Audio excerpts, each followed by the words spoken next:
Sir వేసేయటం అంటే ఏంటి చెప్పండి అంటున్నా. ఎవరన్నారు మీకు తెలీదా ఎవరన్నారో? ఒకటి వేసేసాం, ఇంకోటి కోసం చూస్తున్నాం. అదేనండి, ఎవరన్నారు చెప్పండి. బయట కూడా మీరు చూశారు ఇంతకు ముందు ఎవరన్నారని. సార్, మీరు నేను జగన్మోహన్ రెడ్డి లేట్ మాట్లాడింది తప్పైతే మీరు మాట్లాడినా ఇది సార్, తప్పే. ఓపెన్ అప్ చేసి ఒక్క నిమిషం అండి. చెప్పండి. జగన్మోహన్ రెడ్డి మాట్లాడింది తప్పైతే నేరం అయితే, మీరు మాట్లాడినా తప్పే, నేరమే. మీకేం మినహాయింపులేం లేవు. మీకేం రాజ్యాంగం ప్రత్యేకమైన రక్షణ ఏమి ఇవ్వదు ఎవరికి, మీకు ఎవరికీ ఇవ్వదు. మీ ఎవరికీ భాగస్వామ్య ఇవ్వదు. పక్షాలకు కానీ. తెలుసు కదా అది. ఎవరికి ఇవ్వదు కదండి. అధికారంలో ఉన్నప్పుడు మరింత బాధ్యతగా మాట్లాడాలి మనం. అలా మీరు మాట్లాడే ఆ మాట ఎవరన్నారు? జగన్మోహన్ రెడ్డి అర్థమైంది కదా. 151లోంచి 5 ఎగిరిపోయి 11కి వచ్చాడు. కరెక్ట్. మీకు కూడా అదే కావాలనుకుంటున్నారా? సార్, మేము ప్రజలకి సంబంధించిన ఏం చేయాలో అవన్నీ చేస్తా ఉన్నాం. మాకు ఎన్ని రూపాయలు ప్రజలు నిర్ణయిస్తారు.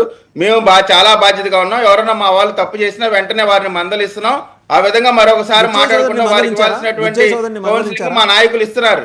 బుచ్చయ్య చౌదరి గారిని మందలించారా? ఖచ్చితంగా అండి, ఖచ్చితంగా ఆయన ఇంకొకసారి అలా చేయొద్దని చెప్పి మా అధినాయకత్వం మాట్లాడుతుంది. మాట్లాడేవాడు పద్ధతిగా ఉండాలని చెప్తుంది, ఎవరికైనా చెప్తుంది.